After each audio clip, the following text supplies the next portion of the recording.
वो तो हुड्डा साहब को पता नहीं लगा हुड्डा साहब गए कहाँ हैं। पिछली बार जमुना पार गए थे ये, और इस बार भी जमुना पार जाएंगे हुड्डा। ये देख लेना आप, क्योंकि वो एक सरकार है ना, वो सिर्फ एक बापू और बेटे की सरकार है। वो बाप बेटे की सरकार चलाते हैं, उनको कोई मतलब नहीं है। उनको सिर्फ जात पात का नारा देते हैं, वो सिर्फ बांटते हैं। वो एक ही बिरादरी को लेके चलते हैं, और जो अपने बीजेपी बिरादरी है वो 36 पार्टी को 36 हुड्डा सरकार कुछ नहीं है जी, वो मुस्लिम सरकार है जी, सीधी बात है। बीजेपी सरकार हिंदू सरकार है, अच्छी है, बहुत अच्छी है जी। कोई भी आदमी अब भाजपा को वोट नहीं देता, महिपाल डांडा को वोट नहीं देता। ये सोचिए आने वाला टाइम उसके लिए अंधेरे का होगा। हमारे जो सीएम साहब बदले गए हैं, उनका 56 दिन का कार्यकाल था, कोई ज़्यादा भी नहीं था, लेकिन 56 दिन में उन्होंने करीब 2829 घोषणाएं की हैं, और उनमें से तकरीबन सबको पूरा भी किया है। और उनका अगर टाइम थोड़ा मिलता, अगर दोबारा पब्लिक उसको टाइम देती है उनको, तो एक ऐसा सीएम होगा जो कि पूरे इंडिया के अंदर उनकी एक मिसाल होगी ऐसे सीएम कि कांग्रेस का किसी बंदे का ले आओ, मैं दावा करता हूँ, मेरे साथ शर्त लगा ले, खुली चुनौती देता हूँ। अगर हरियाणा में सरकार बना के दिखा दे कांग्रेस वाले, मैं खुली चुनौती देता हूँ।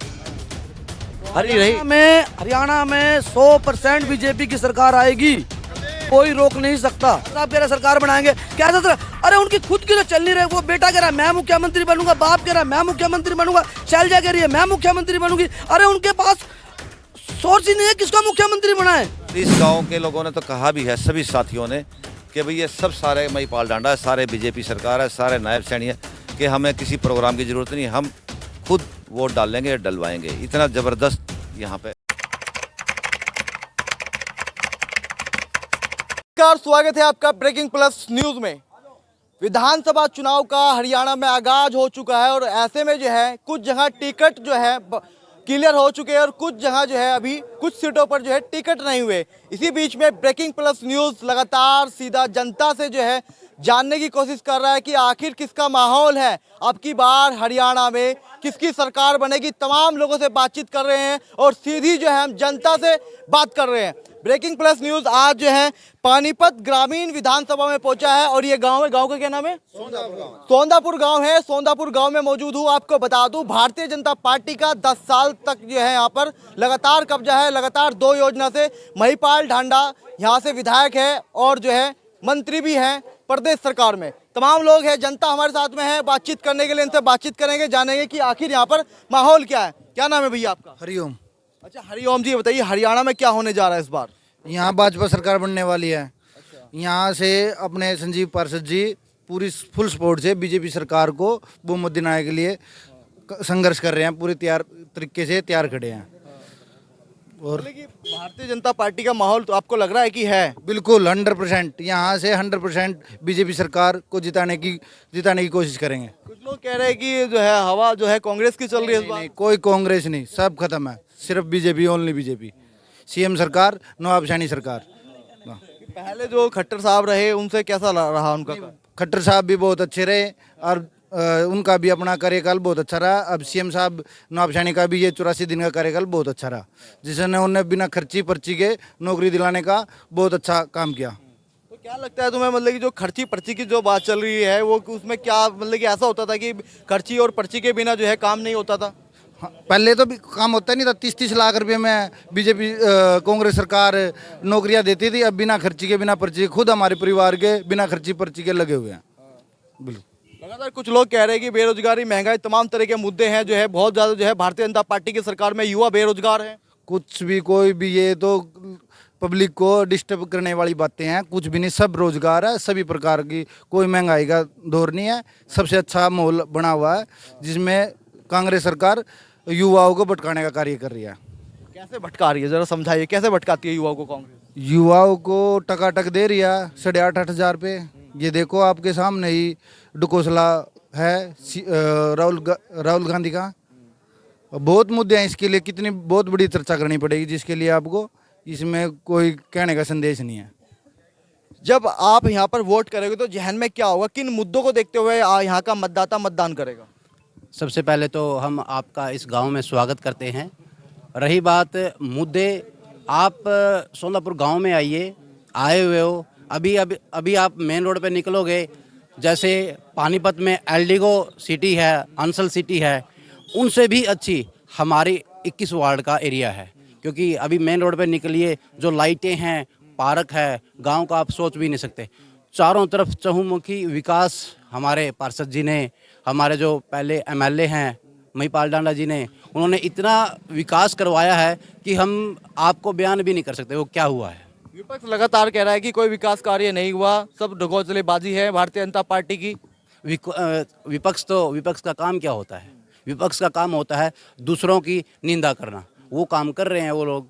यहाँ पर इस गांव में लगभग 40 बच्चे बिना खर्ची पर्ची के, जिन बच्चों के पास, जिन पेरेंट्स के पास कुछ भी 1 रुपए का भी, कोई दिहाड़ी मजदूरी करने वाले थे, लगभग 38, 39, 40 बच्चे लगे हुए हैं, 1 रुपया भी किसी बच्चे ने नहीं दिया। इससे बड़ा और क्या इतिहास है ये? अगर अब भी कोई बच्चा, कोई भी आदमी अब भाजपा को वोट नहीं देता, महिपाल डांडा को वोट नहीं देता, ये सोचिए आने वाला टाइम उसके लिए अंधेरे का होगा।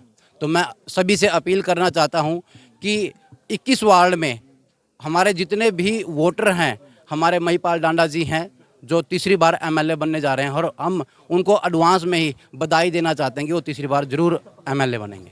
महिपाल डांडा इसलिए कि वो महिपाल डांडा है, या इसलिए कि वो भारतीय जनता पार्टी से है?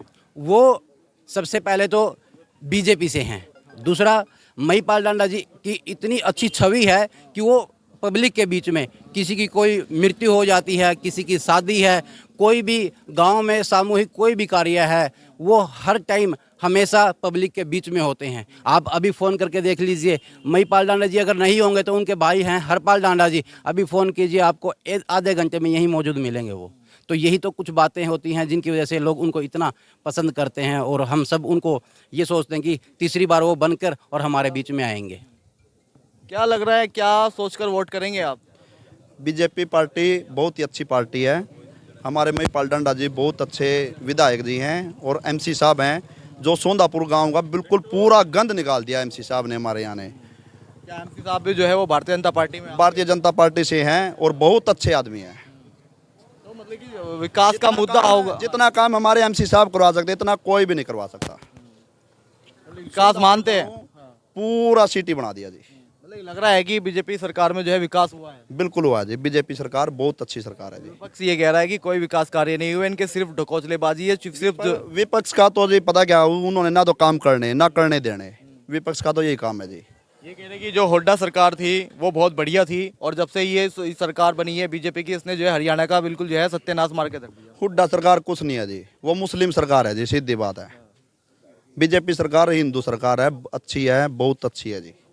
लेकिन हरियाणा में तो इतना मुस्लिम भी नहीं है, फिर यहाँ पे भी ये चीजें होती है हिंदू मुस्लिम की। बस यही है जी, उनकी सोच ही ऐसी है जी। मतलब कांग्रेस को सोच जो है मुस्लिम है बस उनकी जी, उनकी सोच अच्छी नहीं है जी। सोच अच्छी नहीं है, इसलिए बीजेपी के साथ। ना सोच अच्छी है जी, ना उन्हें काम अच्छे हैं। क्या काम करते हो? कुछ भी नहीं करते जी।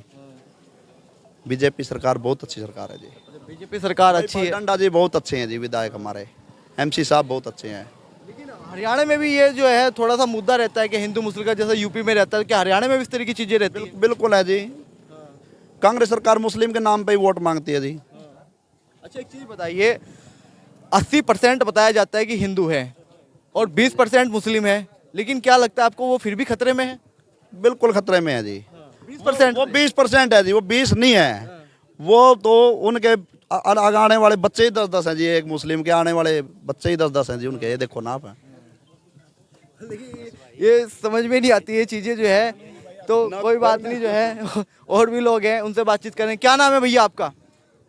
बताइए भाई। जी आप बता दो ना। मैं रिंकू सैनी भाई। अच्छा रिंकू भाई, क्या माहौल है हरियाणा में?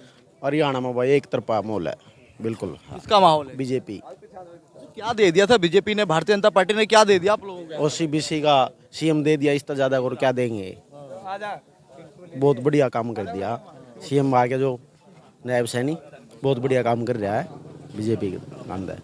सीएम बढ़िया काम कर रहा है या बीजेपी ही बढ़िया काम कर रही है? बीजेपी और सीएम मिलके दोनों बढ़िया काम कर रहे हैं। जैसे कि जो है मुझे एक चीज बताइए, जब मतलब कि 9.5 साल तक जो है यहाँ पर खट्टर साहब रहे, और उसके बाद में अब लास्ट में 6 महीने पहले ही जो है नायब सैनी को क्यों मुख्यमंत्री बनाना पड़ा?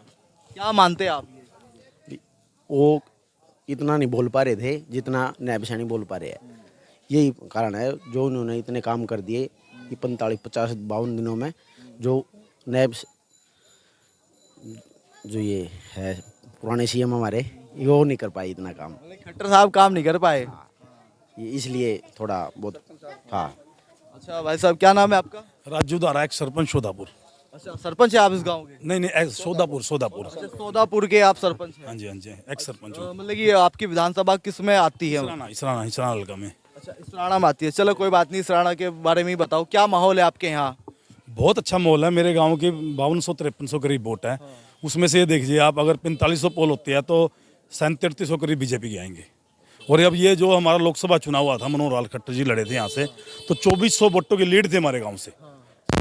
तो अच्छा माहौल रहता है, बीजेपी के लिए अच्छा माहौल रहता है। और बीजेपी पार्टी भी अच्छी है, ये सबको साथ लेके चलते हैं, सबका साथ सबका विकास, एक अच्छी पार्टी है। और जो अब हमारे जो सीएम साहब बदले गए हैं, उनका 56 दिन का कार्यकाल था, कोई ज़्यादा भी नहीं था, लेकिन 56 दिन में उन्होंने करीब 28 से 29 घोषणाएं की हैं और उनमें से तकरीबन सबको पूरा भी किया है।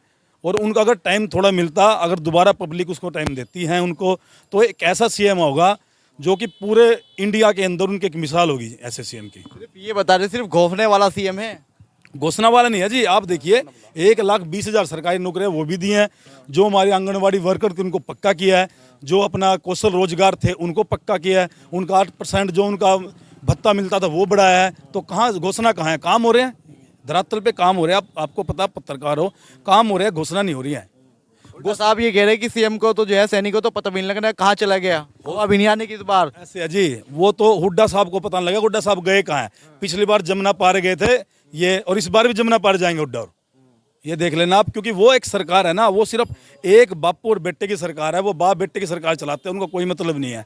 उनको सिर्फ जात पात का नारा देते हैं, वो सिर्फ बांटते हैं। वो एक ही बिरादरी को लेकर चलते हैं। और जो अपनी बीजेपी बिरादरी है, वो 36 बिरादरी को लेकर चलती है। तो ये बहुत फर्क है इस पार्टी में और उस पार्टी में। आप कह रहे हो कि जो है हुड्डा साहब की जो है एक बिरादरी को लेके चलती है और जो है बीजेपी 36 बिरादरी को लेके चलती है, तो सरकार कैसे बनती है उनकी जब वो एक बिरादरी को लेके चलते हैं? ऐसे है, सरकार गुमराह हो जाते हैं कई बार लोग ना, हमारे जैसे लोग भी गुमराह हो जाते हैं, क्योंकि जात पात में बांट देते हैं कुछ, फिर ऐसे ऐसे लुभावने वो देते हैं। पीछे हुड्डा साहब के कार्यकाल में आप सिलेंडर कैसे मिलते थे? लाइन लगती थी सर, 4 बजे जाना पड़ता सिलेंडर लेने के लिए। अब सिलेंडर घर आते हैं। आप इस चीज़ का फर्क देख लीजिए ना। पहले नौकरियां 20-20, 30-30 लाख रुपए दे के लगती थी। मेरे गांव में एक भी सरकारी नौकरी नहीं थी जब हुड्डा की सरकार थी। और 10 साल बीजेपी की सरकार है, कम से कम 30 से 40 नौकरियां लगी हैं, और बिना खर्ची बिना पर्ची के। आप ये देखिए, लोग कह रहे हैं कि 10 साल हो गए भारतीय जनता पार्टी को, अब तो जो है हम लोग परिवर्तन चाह रहे हैं, अब फिर जो है यहाँ पर कांग्रेस की सरकार बनाएंगे। कोई परिवर्तन नहीं है। ये तो एक मतलब ये 10 साल से परेशान हो गए बीजेपी से। कोई परेशान नहीं है सर। परेशान को ना बताइए, परेशान है कौन? परेशान वो लोग हैं जो घूसखोरी करते थे, जिनको ऊपर से पैसे कमाने का वो था। जब से बीजेपी आई है, पोर्टल की सरकार है, ये अच्छा काम करते हैं, ऑनलाइन काम होता है। अब इनके जो डाके पड़ते थे वो बंद हो गए हैं, इसलिए इनको दुख है इस बात का। रोजगार को लेकर तो काफी समस्या आवाज उठती रहती है कि जो है युवा बेरोजगार है बहुत। सर आप देखिए, पिछले 10 साल में मैं आपको ये ना बिल्कुल दावे से कह रहा हूँ, और मतलब 80 से 85 हज़ार के करीब हुड्डा साहब ने नौकरियां दी थी 10 साल में। और अपने जो बीजेपी सरकार ने 1,40,000 नौकरियां दी हैं सर, 1,40,000 आप चेक कर लीजिए, ऑन रिकॉर्ड बोल रहा हूं। और उसके बाद भी 1,20,000 सीएम साहब ने भी दिए हैं। तो आप ये देखें ना, नौकरियों में कितना फर्क है। उनके 10 साल की 86,000 या 1,40,000, 1,20,000 तो आप देखिए कितना फर्क है, बिना खर्चे और बिना पर्ची। इतने गांव है, सोंदापुर गांव, इसमें भी कितनी नौकरियां लगी हैं। मेरे गांव में एक बच्चा भी हुड्डा राज में सरकारी नौकरी नहीं लगा था। और पिछले 10 साल में मुझे ये बताइए, ये मतलब कि पिछले 10 सालों की बात बता रहे हैं या अभी कुछ टाइम की बात बता रहे हैं, जब चुनाव नजदीक आ गए तब नौकरियां लगनी स्टार्ट? नहीं सर, ये जो आंकड़े हैं ना, ये 1,40,000 आंकड़े पहले के हैं। एक 20 तो लगे हैं जो सीएम साहब ने पक्के किए हैं, ये तो बात की बात है। लेकिन ये तो उससे पहले के आंकड़े, आप ऑनलाइन चेक करिए इनको, आपको पता लग जाएगा सर। तो अब आप देख लीजिए, ये पहले के लगे हुए हैं, अब के नहीं है। ये आपका मानना है कि जो है नौकरियां मिल रही है, रोजगार मिल रहा है? बिल्कुल मिल रहा है, ऐसे ऐसे बच्चे मिल रहे हैं सर। मैं एक बार एक खट्टर साहब को जब टिकट मिली थी तो मतलोडा में उनकी एक रैली थी, हम वहाँ गए हुए थे। हमने देखा एक बुजुर्ग बंदा, हैंडीकैप था, उसका एक हाथ नहीं था, और वो खेत से सीधा उठ के आया था। वो खट्टर साहब के पैरों में पड़ गया और खट्टर साहब पीछे हट गए, एकदम पीछे हट गए। तो उन्होंने देखा ये क्या हो रहा है, तो उसने कहा जी मेरे 2 बेटे हैं, दोनों बेटे सरकारी नौकरी लगे हैं, बिना खर्ची बिना पर्ची के। तो वो बंदे के भाई साहब 10 मिनट आंसू नहीं रुके, खट्टर साहब के सामने हाथ जोड़ के खड़ा रहा, जी आप कितनी अच्छी सरकार है, बिना खर्ची बिना पर्ची, हम सोच भी नहीं सकते हमारे बच्चे। दो मुख्यमंत्री आपने देख लिए भारतीय जनता पार्टी में, एक जो है खट्टर साहब रहे और दूसरी तरफ जो है सैनी साहब आ गए। किनका कार्यकाल आप मानते हैं कि इन दोनों में बढ़िया रहा? ऐसे कार्यकाल तो खट्टर साहब का भी अच्छा था, लेकिन अगर 56 दिन का कार्यकाल देखा जाए तो नायब सैनी जी का कार्यकाल उनसे अच्छा लगा। अच्छा, अगर भारतीय जनता पार्टी की सरकार बनती है तो मुख्यमंत्री कौन होगा फिर? वो तो अमित शाह जी ने वहाँ रैली में कहा था सबके सामने पंचकुला में, वो तो नायब सैनी जी रहेंगे, और उनसे अच्छा सीएम तो कोई हो भी नहीं सकता है। तो आप देखिए, मानते हैं नायब सैनी जो मतलब कार्यकाल रहा वो ठीक रहा उनका? बहुत अच्छा, ठीक नहीं सर, बहुत अच्छा। ये तो पूरे ना मतलब हर बिरादरी कह रही है उनको टाइम कम मिला, अगर टाइम ज़्यादा मिलता तो पता नहीं क्या क्या काम होते सर। भारतीय जनता पार्टी ने टाइम क्यों दिया है, कम क्यों दिया है, ये क्यों मानते हैं आप, क्या मानते हैं? टाइम पता क्या है, ये ना सर ऊपर जो आला कमान होता है, जो वहाँ का वो होता है। अब सीएम साहब को ऊपर जाना था, उनकी क्या सेंटर का क्या प्लानिंग थी वो तो अमित शाह और मोदी जी जाने।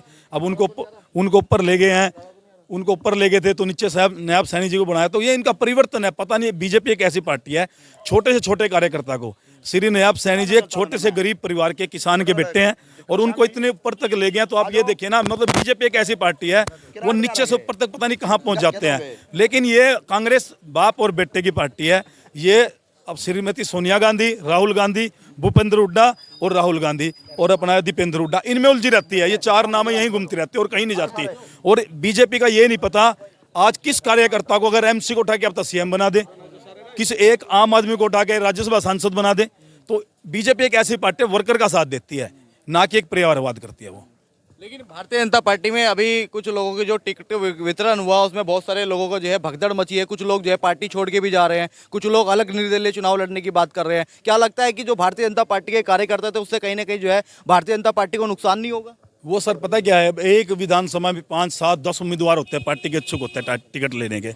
लेकिन जिसको संगठन टिकट देता है, एक को टिकट मिलती है, तो उसके बाद नाराजगी तो होती है। लेकिन वो 2-4 दिन में बीजेपी अपने आप सबको मना लेगी, कोई ऐसी बात नहीं है। वो एक संगठन के बंदे, परिवार के बंदे, सब मान जाएंगे। कह रहे हैं कि परिवर्तन हो रहा है। अब की बार हरियाणा में जो है कांग्रेस की पूरी लहर चल रही है। कांग्रेस की कोई लहर नहीं चल रही है। आपने किसके मुंह से सुनी कांग्रेस क्या की? बात कर रहे हो? तमाम लोग कह रहे हैं। तमाम लोग कौन कह रहा है? आप मुझे दिखाइए, अपने चैनल पे दिखाइए हमें। कहाँ? बिल्कुल, आप वीडियो देखिए, उसमें जो है कह रहे हैं कि जो है अब की बार परिवर्तन हो रहा है। ये फ़ोन आपको देता हूँ मैं, आप इसमें एक भी वीडियो ऐसी दिखा दो कि जिसमें आपको कांग्रेस की लहर दिख रही है। मैं इंस्टाग्राम खोल के आपको देता हूँ, आप इसमें एक भी वीडियो आप मुझे दिखा दो। आपके चैनल के माध्यम से दिखा रहा हूँ, ठीक है? आपके चैनल इसमें एक वीडियो आप दिखा दो कि इसमें कांग्रेस की लहर है। जहाँ भी देखोगे मोदी मोदी और मोदी, अमित शाह और खट्टर की अलावा आपको हमारे नायब सिंह सैनी मिलेंगे और कोई नहीं मिलेगा आपको। इसके अलावा आपको कोई मिल रहा हो तो कांग्रेस वाले दावा कर रहे हैं कि सरकार बनाने के लिए जा रहे हैं और भारतीय जनता पार्टी के अब की बार हरियाणा से सुपड़ा साफ होने जा रहा है। कांग्रेस का किसी बंदे को ले आओ, मैं दावा करता हूँ, मेरे साथ शर्त लगा ले, खुली चुनौती देता हूँ। अगर हरियाणा में सरकार बना के दिखा दे कांग्रेस वाले, मैं खुली चुनौती देता हूँ। हरियाणा में 100% बीजेपी की सरकार आएगी, कोई रोक नहीं सकता। हर बंदे की बच्चे की जुबान पर बीजेपी है। हमारे हरियाणा से महिपाल डांडा जी, ठीक है, और हमारे मुख्यमंत्री नायब सिंह सैनी जी ओबीसी के नेता हैं और वो 100% सरकार बना के दोबारा कुर्सी पे बैठेंगे। और जो काम उन्होंने अब 56 दिनों में किए हैं उससे भी तेजी की गति से वो काम करके आपको दिखाएंगे। हुड्डा साहब ये कह रहे हैं कि हवा भी नहीं आने की नायब सैनी को। अरे हुड्डा साहब को ये खुद ही नहीं पता वो कहाँ चले गए। पिछले 2 प्लानों में उनको पता है वो कहाँ गए हैं? आपको पता है 2 प्लानों में कहाँ गए हैं वो? आप पिछले 2 प्लानों का दिखा दो उनका रिकॉर्ड। किसने आपको कहा दिया? आपको मैं फोन दे रहा हूँ, आपके सामने, आपके चैनल का मन दे रहा है, एक भी वीडियो दिखा दो खट्टर साहब उसके जर में आपको, आपके हुड्डा साहब की। मैं नहीं कह रहा हूँ, कांग्रेस वाले कह रहे हैं कि हवा इस बार कांग्रेस की और सरकार बनाने जा रहे हैं फुल बहुमत। अरे कांग्रेस वाले कहना, उनका काम कहना है, उनका काम कहना है।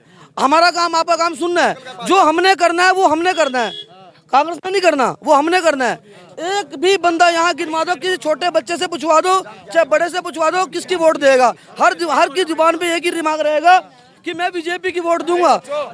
सबकी निगाह एक ही है, मछली की आंख। सबकी निगाह एक ही है, मछली की आंख। निशाना कहाँ लगेगा? कमल के फूल पे लगेगा।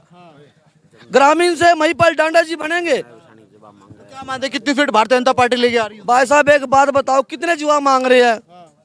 हुड्डा साहब कितने जवाब मांगा? जब नायब सिंह सैनी ने जवाब मांगा वो चुप क्यों हो गए? उसके बाद क्यों जवाब नहीं मांगा उन लोगों ने? एक ही जवाब मांगा था नायब सैनी। एक ही जवाब मांगा था ना, बताओ उसके बाद आया उनका कोई रिप्लाई आया? कोई नहीं आया ना, वो खुद ही चुपचाप बैठ गए। अब आप कह रहे हो कि हुड्डा साहब कह रहे सरकार बनाएंगे, कैसा सर? अरे उनकी खुद की तो चल नहीं रही। वो बेटा कह रहा मैं मुख्यमंत्री बनूंगा, बाप कह रहा मैं मुख्यमंत्री बनूंगा, शैलजा कह रही है मैं मुख्यमंत्री बनूंगी। अरे उनके पास सोर्स ही नहीं है किसका मुख्यमंत्री बनाए।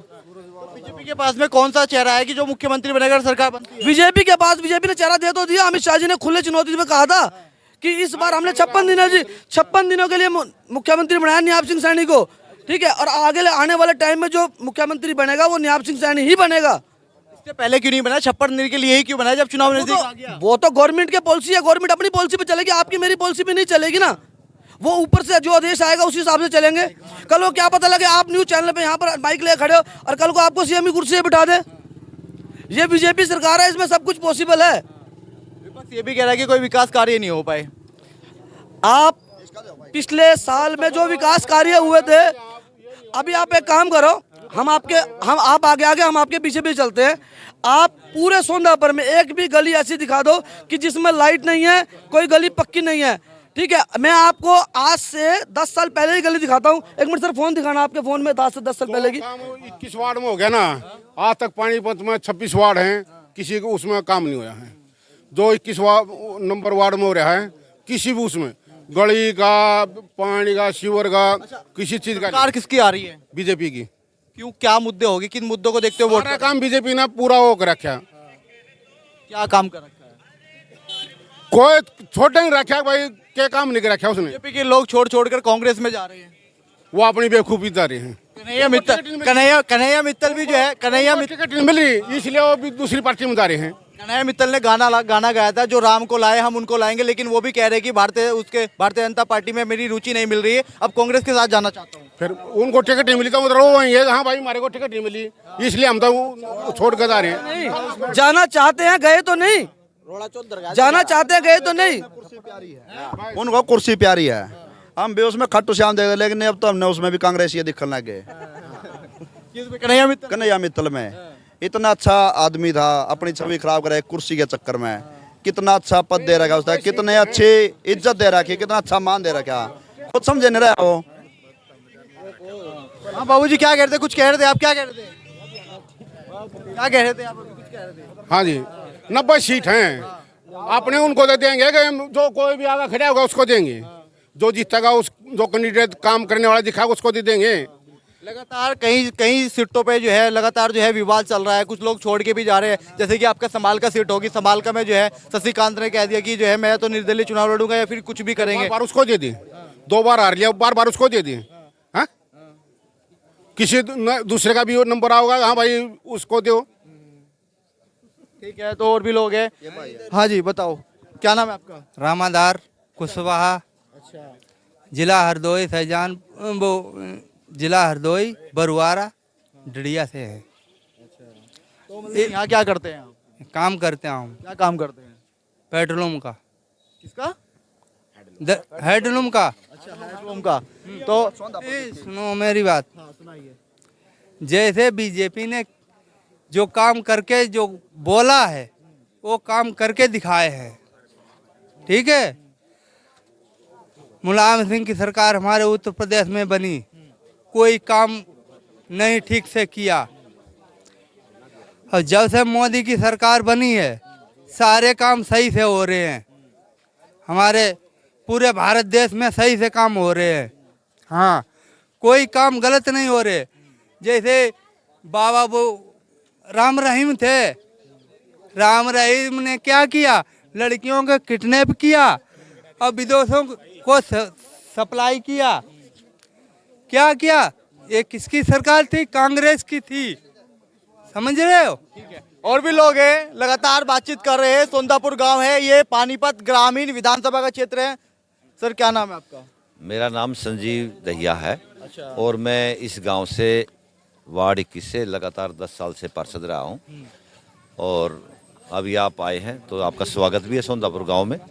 ये नाम का गांव है, लेकिन सुविधाएं के मामले में ये किसी शहर आप ही यहाँ के एमसी है, जो अभी कुछ लोग जिक्र भी कर रहे थे। था यहाँ से, तो मैं गुजर रहा था तो मैंने देखा भीड़ भाड़ लगी हुई, इसलिए मैंने अपनी एक्टिवा रोक दी। मैं देखने लगा क्या है। अब आपसे बातचीत होगी, मुझे नहीं पता आप किस बारे में बात कर रहे हैं। आप विधानसभा का चुनाव चल रहा है, पार्टियों ने टिकट की घोषणा कर दी है, टिकट भी मिल गया, उसी के बारे में बातचीत करें। चुनावी यात्रा हमारी चल रही है जी, तो पूछो आप क्या पूछना चाहते हैं। क्या माहौल है, किसकी सरकार हरियाणा में इस बार बनने जा रही है? जी, शुरुआत करते हैं यहीं से ही, पानीपत ग्रामीण से। पानीपत ग्रामीण में 2 बार से यहाँ पर बीजेपी के विधायक रहे हैं महिपाल ढांडा जी। और आपको पहले बता दूं, ये सोंदापुर गांव है। ये सोंदापुर गांव ऐसा है जो लगातार 2014, 2019 और 2024 में लोकसभा में सर्वाधिक वोट डालने वाला और सर्वाधिक वोट परसेंटेज देने वाला गांव है। यहाँ संजय भाटिया जी को वोट दी, मनोहर लाल खट्टर जी को, और अब ताज़ा जो इलेक्शन हुआ है उसमें सबसे ज़्यादा जो वोट मिली है मनोहर लाल जी को, वो अब इस गांव ने दी। पूरे करनाल लोकसभा में से नंबर 1 गांव है जिसने वोट परसेंटेज भी सबसे ज़्यादा डाली है और वोट भी सबसे ज़्यादा दी। अच्छा, मैं आपसे एक चीज़ और जानना चाहूँगा, कुल मिला के कितने मतदाता हैं, कितनी वोट है इस गाँव की? इस गांव में कुल 7 बूथ हैं और करीब करीब 9000 के करीब वोट हैं। इस गांव के अंदर की बात है। और इतनी तेज़ी से फैलने वाला गांव पानीपत ग्रामीण में सबसे बड़ा गांव है। इसका रीज़न क्या कि यहाँ सुविधाएं शहर से कम नहीं है। प्रत्येक कॉलोनी में कोशिश करिए कि सीवर पानी लाइन डाल दी जाए, ट्रांसफार्मर से लेकर लाइट तक की व्यवस्था है।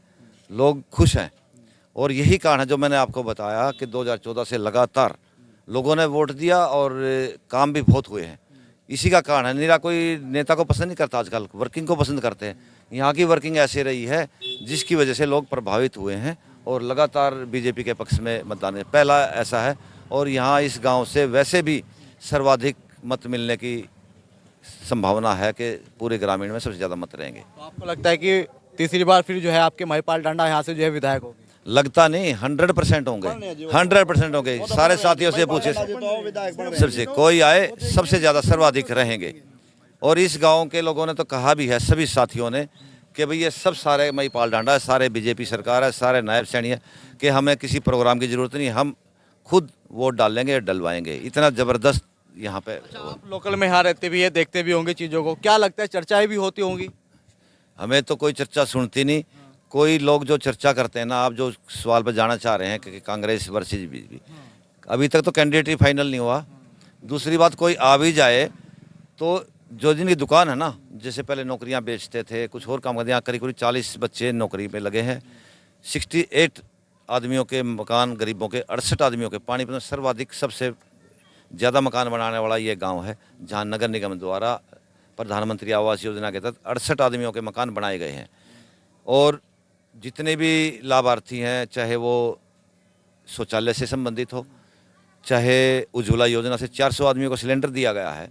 एक एक आदमी का आंकड़ा है। लोग ऐसे नहीं जुड़ते किसी के साथ काम। लेकिन बीजेपी लगातार दावा करती है कि महंगाई, बेरोजगारी, भूखमरी, घोटालेबाजी सबसे ज़्यादा जो है भारतीय जनता पार्टी की सरकार में हो रहा है। कांग्रेस कह रही ना, क्या संसार में, दुनिया भर में बीजेपी का नाम नहीं हुआ, भारत देश का नाम नहीं हुआ?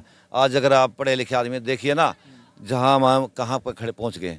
भारत देश आज के टाइम में 6ठे नंबर पे है संसार में। जहाँ गिनती नहीं होती थी, तलाशी ले ली जाती थी प्रधानमंत्री तक, वहाँ आज हमारे बच्चे जा रहे हैं और अपना देश का नाम कर रहे हैं। और हमारे बच्चों की डिमांड भी हुई है और सम्मान भी बढ़ा है भारत देश का।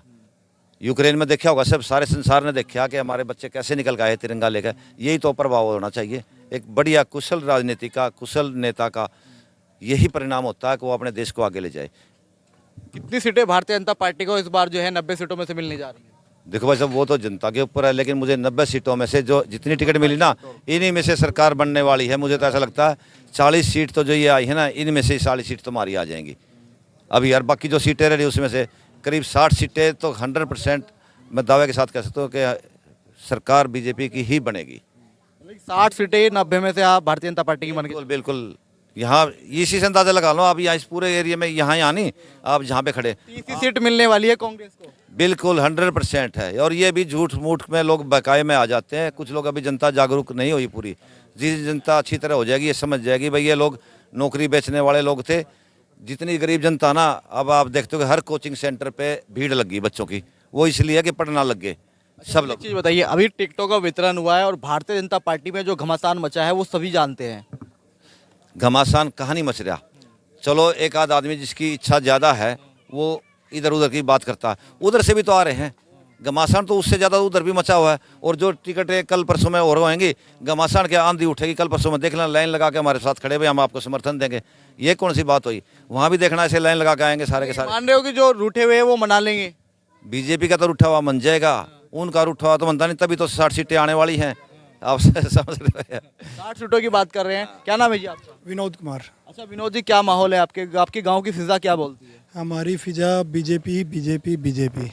अभी हमारे पीछे एमपी के जितने भी लोग खड़े हैं सब भी लोग बीजेपी बीजेपी कर रहे हैं। क्या दे दिया आप लोगों को बीजेपी को? है ना, आंकड़े बताता हूँ मैं। अभी पीछे एमपी के इलेक्शन हुए, हमारे 5 बूथ थे। 5 बूथों में 7490 वोट थी, जिसमें से 5289 वोट पोलिंग हुई है। और उसमें से 4000 प्लस वोट बीजेपी की हैं। आप मान रहे हो 5290 में से 4000 प्लस बीजेपी की वोट हैं। बाकी जो सारी पार्टियां हैं 1000 प्लस वोटों में सारी हैं। ये अभी दी आपने 14 में चुनाव हुए तब भी दी थी या 19 में भी दी थी या फिर जो अभी 24 14 में भी, 19 में भी और अब 2024 में भी, और एक बार फिर दोबारा से विधानसभा में भी यही है। क्योंकि काम हुए हैं, कोई वो नहीं है। अब हमारे गांव की बात है, आप घूम के देखो, हमारे गांव में 11 तो धर्मशालाएं हैं। कोई भी कॉलोनी कच्ची नहीं है, सारी कॉलोनियाँ पक्की हैं। हर एक काम, पार्क बना रखा है, स्टेडियम बना रखा है, यानी कि काम हुए हैं। ये नहीं है काम नहीं हुए हैं। हमारे गांव में कम से कम भी इन पिछले 5 सालों में 20-25 नौकरियां तो पक्की सरकारी नौकरियां लगी हैं। डीसी रेट पे लगी हैं, वो अलग है। और ये हमारे नहीं, आल हरियाणा की है। अब बच्चे पढ़ते हैं, पढ़ के उनको ये एहसास होता है कि हाँ भाई हम नौकरी लगेंगे। पहले तो नौकरियां बेची जाती थी, जिसके पास पैसे थे उनकी लगती थी। तो आप देख सकते हैं पानीपत ग्रामीण विधानसभा का एक क्षेत्र था और गांव था सेंधापुरा। सीधी जनता से बातचीत कर रहे हैं, उनके मन को टटोलने की कोशिश। सोंदापुर ये गांव है और सीधा जनता से बातचीत कर रहे हैं, इनके मन को टटोलने की कोशिश कर रहे हैं कि आखिर जब 2024 का विधानसभा चुनाव होगा, 5 तारीख को यहाँ पर मतदान होगा, तो यहाँ के मतदाता क्या सोचकर वोट करेंगे, किन मुद्दों को लेकर वोट करेंगे। तब तक के लिए देखते रहिए ब्रेकिंग प्लस न्यूज।